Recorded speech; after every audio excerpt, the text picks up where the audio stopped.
Guangdong, located on the Pearl River Delta, has been one of the country's major maritime gateways to the world since ancient times. It was a terminus of the maritime Silk Road, a historical sea trade route that began over 2,000 years ago. In the Qing dynasty, the city was the only Chinese port accessible to most foreign traders for 85 years, and a village named Wangpu witnessed the prosperity of the trade at the time. The Nanhai No. 1, an ancient Chinese vessel that carries fine ceramics and many other products, lie in a specified museum, also tells the story of the port's thousands of years of maritime trade with other countries. Now, Guangzhou Port is one of China's busiest seaports and the world's fifth largest port. Cargo departing from Guangzhou by sea reaches over 300 ports in more than 80 countries and districts worldwide. Absolutely. I mean, Guangdong was front and center for the opening up of China, and it has a very good location, close to Singapore, close to Southeast Asia. So I think Guangdong will remain in the front seat in Chinese economic development, and it will be a very, very attractive place for foreign investment. Added is very good here, nature is very good here, so it's a very, very attractive place for people also to live. In many ways, I believe Guangdong has a competitive advantage.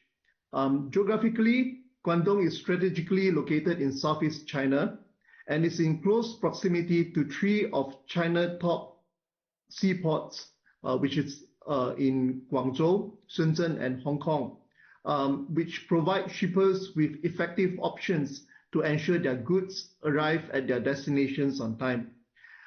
In addition, Guangdong has excellent inland connectivity, such as rail and highways, which facilitates the transportation of goods to other parts of China.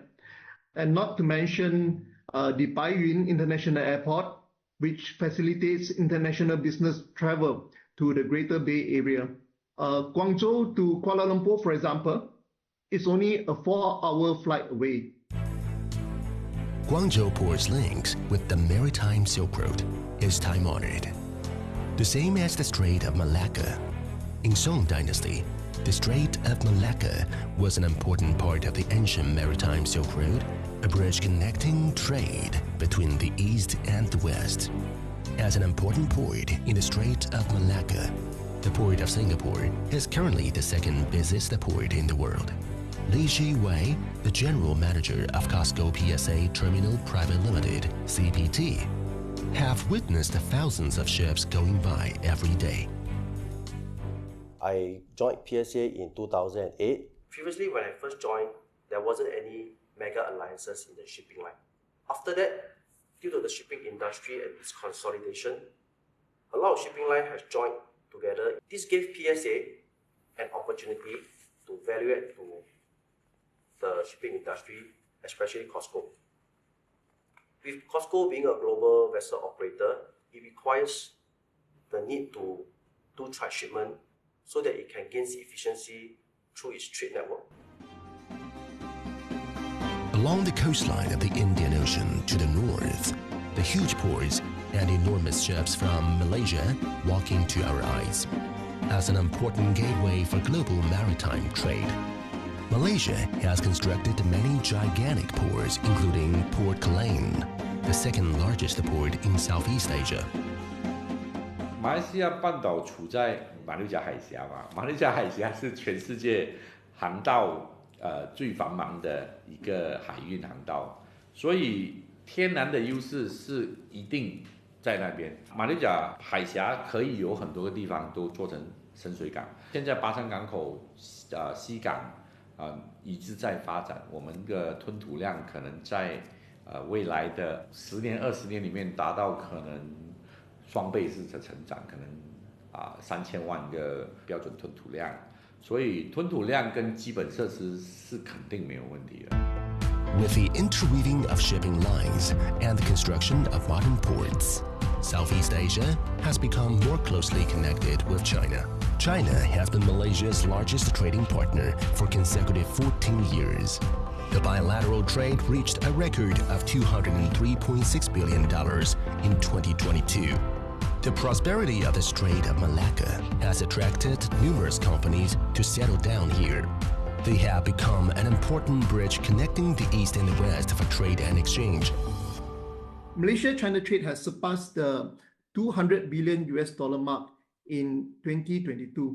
As one of the top 25 trading nations in the world, Malaysia has reaped substantial benefits from the free trade agreements with China, including the China-ASEAN FTA and the RCEP. With its massive population and high quality development, Guangdong has a lot to offer in terms of increasing the sales of Malaysian goods, to provide job opportunities for Malaysian talents, and providing a great place for Malaysian technology-based company to grow.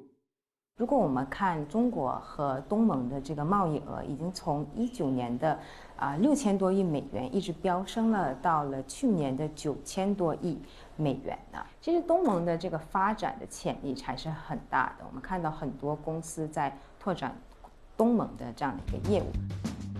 The Belt and Road Initiative is injecting fresh vigor and vitality into the country's seaports. Today, Guangzhou Port ship goods not only by ships but also by trains.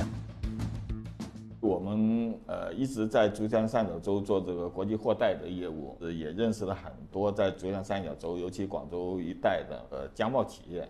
那么它有些货物是到中亚、到俄罗斯啊这些地方去的货呢，那么它想尝试走一条新的路径。那么在2018年的时候就向我们咨询有没有比传统海运更加快捷、时间短的一个供应链的一个路径。那么当时我们就为了配合他们这个需求，就开拓了东南亚，经过南沙转中欧班列出去。The China-Europe Railway Express is known as the Steel Camel Caravan on the Belt and Road. In 10 years, China-Europe Railway Express has accumulated 77,000 trains, transporting 7.31 million TEUs of goods, with a total value exceeding $340 billion. It is becoming an important bridge for international economic and trade cooperation. Прежде всего, изменения коснулись объемов перевозок. Если в 2015 году, вернее, по итогам 2015 года в нашем коридоре проследовало где-то около 40 тысяч контейнеров, то вот в прошлом году без малого объем составил 700 тысяч ДФР. Поэтому это, конечно, главное изменение, что произошло в операционном плане. В нашем коридоре, который следует через 3 страны, через Казахстан, через Российскую Федерацию, через Республику Беларусь, изменилось количество маршрутов, комплексных маршрутов, на которых работает компания. Если в 2015 году их количество составляло всего 15 направлений, то сейчас вот мне коллеги дали точную цифру. На сегодняшний день это количество составляет 729 маршрутов, комплексных маршрутов от станций китайских до станций в Евразийском экономическом союзе. Why is the China-Europe Railway Express so popular? The answer is the reasonable fare.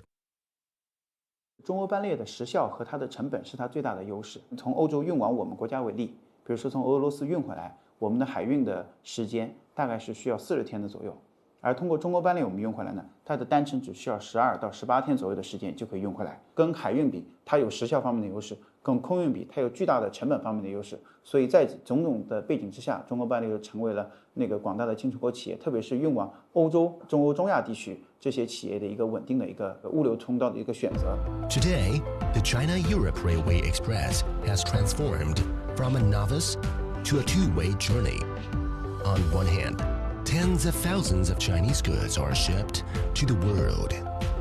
At the same time, other countries' goods are also carried to China. 2023年以来，据我们统计啊，就是广东的今年的中欧班列，开行的回程班列创造了新高。就是1到8月份，我们已经开行了143列的进口班列。广东就可以说是在今年2023年，这个进口回程班列有了突飞猛进的一个增长。The China-Europe Railway Express has awakened the sleeping railway, reaching more than 210 cities in 25 European countries. To the east, it connects more than 110 cities in China. On the ancient Eurasian continent, a new trade network has emerged.